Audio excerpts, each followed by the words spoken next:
What is going on, guys? Welcome back to the channel. My name is Miguel. You're watching Miguel EDC, the channel where we talk everything EDC gear here. And today we got not one but two different Tenable knives here to go over together. These are new releases and restocks from what I understand. So we're going to go ahead and find out what these are all about. Going in no particular order here. We're going to start with this first one.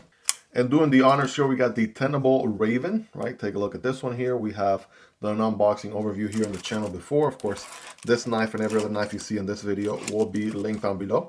You guys can check out prices, availability, and variants. So without further ado, let's see. This one is, we're looking at the, drum roll please, the Orion knife, right? Looks like the Orion model here, JB Stout design, and 14C28N blade, black G10, and a frag pattern.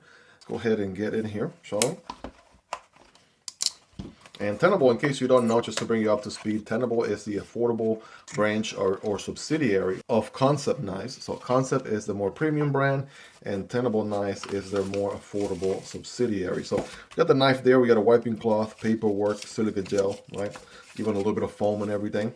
But let's see what the Orion here is all about. All right, another pouch.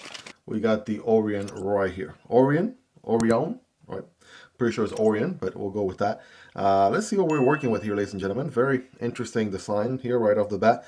G10 scales. I love the frag pattern on there. I mean, some knives still do the plain old G10, and I don't mean to pick here on the Raven, but the Raven has just plain G10, right? Some people will appreciate that, no problem. But I do like when they go a little bit above and beyond, right? With a little bit of a frag pattern or some sort of pattern on there. We've seen that being done on G10. We've seen that being done on micarta as well, so that's always good to see. We got prow liners here, sandwich construction with two standoffs. It's going to be a flipper deployment. It looks like we have a bit of a fuller there. We'll test that out in a moment. Deep pocket carry clip, which is nice and curved because the handle also curves a bit there, quite a bit, and it's not reversible, something to keep in mind. And there's our linear solution hole right there. And without further ado, let's go ahead and get this thing deployed here. Now we have jimping. Yes, the jimping does go all the way around here and on top, so that's good. And bam, right here we are, ladies and gentlemen. I do remember seeing this one come out on the Kansept line. I think on the Kansept model had some very interesting micro milling on the actual blade, which was interesting, if I'm not mistaken. Now this one, obviously, it's the most affordable. It's a more affordable model here on 14C28N. So let's give it a wipe. All right, we got a satin finish going on here, looking good. All right, let's check out the geometry. Looks like we have a harpoon clip point. All right, something along those lines. You guys be the judge there. Satin finish, flat grind, 14C28N. Nice, beautiful fuller there. Also a bit of a switch there at the top. All right, looking the best.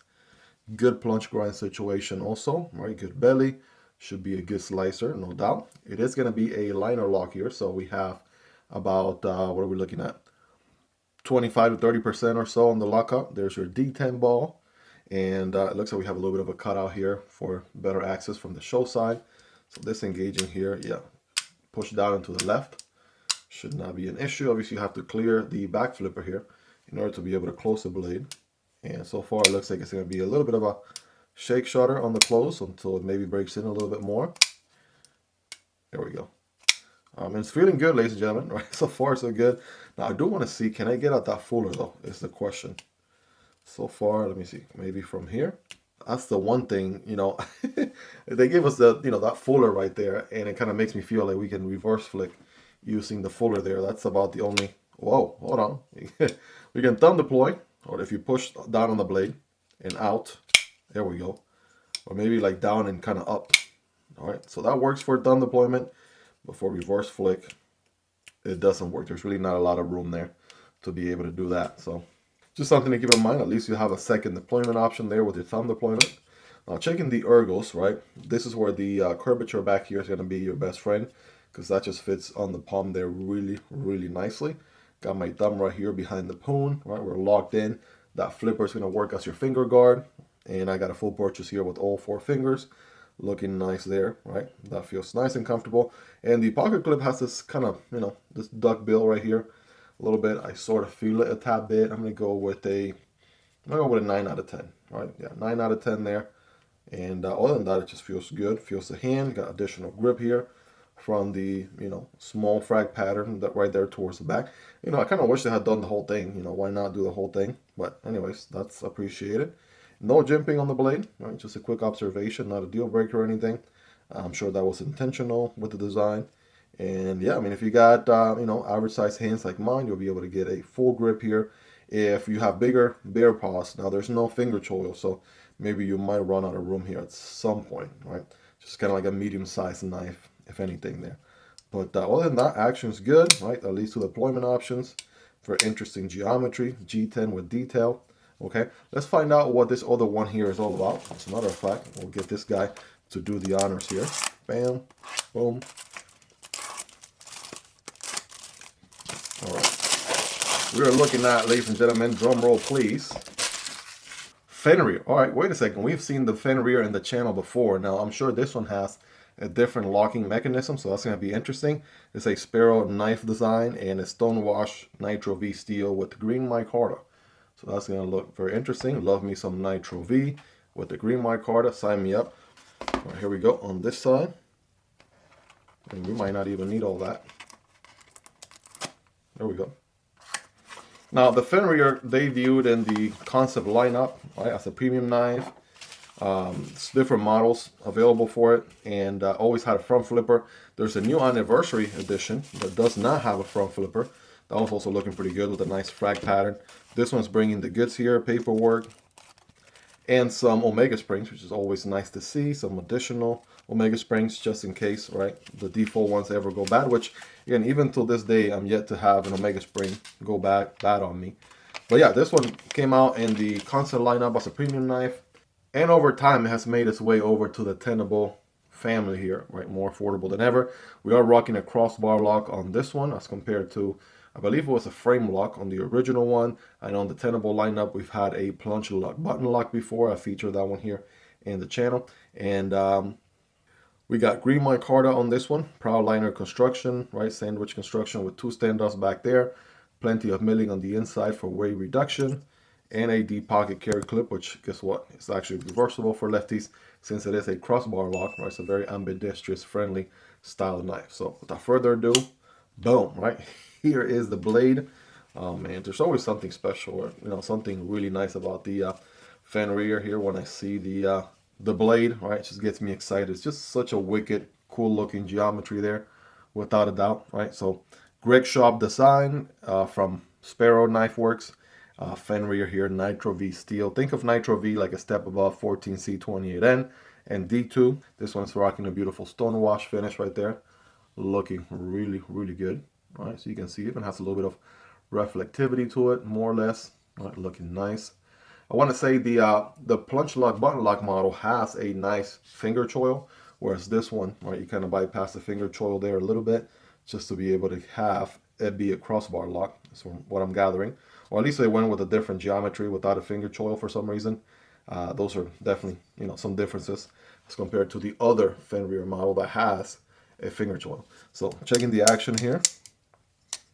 Action feels good. Thumb deployment is good. Reverse flick is good. And we can do this all day, right? Captain American style. You can do this all day. Yeah. So very small, you know, very nice and smooth ball bearings. And yeah, nice. And yeah, very nice rock solid action there, without a doubt. Now in the ergos, yeah, this is perfect, man. You can always put your thumb here behind the harpoon, right? You got a beautiful harpoon geometry there, flat grind, and it just feels so good, right? This feels so nice. You also have a pretty lengthy cutting path, which is always good. Love to see it. And nice and, you know, decently, you know, thick enough, right? Feels the hand. Again, as I said earlier, average size hands, not the biggest, not the smallest of hands, but I'm able to get full purchase here. Feels good. And again, the pocket clip is reversible, so we have an ambidextrous friendly knife. I'm using it here with my left hand, which I promise you have zero dexterity whatsoever. So if I can do this and you're a lefty, you absolutely can rock this knife all day, every day. And all these are very affordable, by the way. And somebody asked in a previous video, Miguel, why don't you put the prices on the videos? Well, two things, right? I have them all linked down below, so you can always check those links to check prices. And number two, I do cross-post content on Amazon, right? So most of these knives are available on Amazon. And when I upload a video talking about a specific price for a given knife, Amazon just for some reason doesn't, it kind of goes against their policy. They want you to talk about the knife but not mention the price, because the price can fluctuate. It can go up, can go down. Same deal with talking about prices here on YouTube, right? I could say one price today, but maybe if you're watching this video 6 months from now, it's more expensive, or it's even more affordable. So always check the links below, and obviously you'll see the whatever the price is, best price at the time you're watching this content. Anyways, that out of the way, I kind of went off on a tangent there for a second. Let's do some quick size comparisons here, rapid fire. We got the Microtech MSI right there. We got the Stitch. Right, obviously those are going to be a little bit of a larger size, no doubt. Both of these rocking the Lex custom scales in titanium, looking really good. Have completely transformed these knives. They had G10 and FRN scales respectively, and they're just so much better with the titanium scales. Now I'm trying to do the same for the PM2 and the Para 3. So if you got any recommendations for some good mill titanium aftermarket scales for the PM2 and Para 3, please do let me know. I would definitely love to hear your recommendations down below in the comments for those. But yeah, you can see more or less, with your own eyes, the size comparison here. This one's pretty close to the Para 3, right? The Fenrir is a little bit closer to the PM2. Here we got the Demko AD 20.5. Here's the Kunwu Chad. And from Kansept, here we have the Model 6. And here we have the Nahual, right? This one has Magna Cut steel. Check them out. Again, Kansept being the premium brand or umbrella company that Tenable knives is under as the more affordable option. But again, links for all these down below if you guys want to check out prices, availability, and variants. I also have content for all those knives. In case you guys want to check them out, just put the knife name Miguel EDC in the YouTube search box and you'll find those videos right away. But without further ado, let's go ahead and see what these are capable of doing here. Here we go. Starting with the Orion, right? Got a piece of paper, we got some cardboard. Right, 14C, putting in some work here, flat grind. Biting into that paper there. Right away and getting some full slices. Alright, switching over to the Fenrir here. Bam, boom, and again, the large cutting path on this one's really going to help you a lot. I can tell you from experience, because I've already carried the premium counterpart. I've carried the other Tenable Fenrir with a plunge lock button lock as well, and I absolutely love the Fenrir stuff. Now there's a crossbar lock. If a crossbar lock is more your cup of tea, they got you covered here. If you like a plunge lock button lock better, they also have that model available as well. Now switching over to some cardboard, cutting diagonally here for better performance. It's going to look something like this. Bam, boom, bada bing, bada boom. Now this one has quite the belly, right? And it almost gives you like trailing point vibes in a way. So tapering off, right? It's very possible. It's something you want to be mindful of. Maybe want to keep the cut between here and here, if you can help it, to avoid any tapering off. But not an issue at all. Not going to be an issue at all with the Fenrir, because again, the belly is not as pronounced and you have a longer cutting path. So same deal here. Bam, boom. We're cutting this cardboard here like nobody's business. Nitro V. Whoops. Nitro V putting in some work. And there you have it, guys. Some quick rapid fire, scientific, very scientific cutting test. You guys rate these two in the comments on a scale from 1 through 10. 10 being the sharpest. You all let me know. Well, there you have them, guys. That is the new Orion model from Tenable. Again, more affordable than ever, being on the budget subsidiary of Kansept Knives, Tenable knives here. And of course, the very popular Fenrir, which is already everyone's favorite, now in a different locking mechanism, a crossbar to be exact. Again, this one's available in so many different flavors, premium and budget, right? Plunge lock, crossbar, frame lock, you name it. So it absolutely has your favorite combination out there if you're looking for it, right? You like what the Fenrir brings to the table, maybe the Orion as well. Let me know which of these two is your favorite, guys. What do you all like about them? What do you love about them? Is there anything you dislike about them? Let me know and let's hang out in the comment section down below. I'll put a video card right here to the left for the Raven, right? So you guys can check that one out. Also, it is also a crossbar lock as well. Very nice fidgety action on this one as well. Check them out. And as always, guys, links for all these nice down below in the description and pinned comments so you guys can check them out. Those help out the channel when you use those links, but that's entirely up to you and at zero extra cost. Hope you guys really enjoyed this one. If you made it to the end, you're the real MVP. Hope you guys have a wonderful rest of your day. Take care, and I'll see you on the next one, either this one or this one. Peace.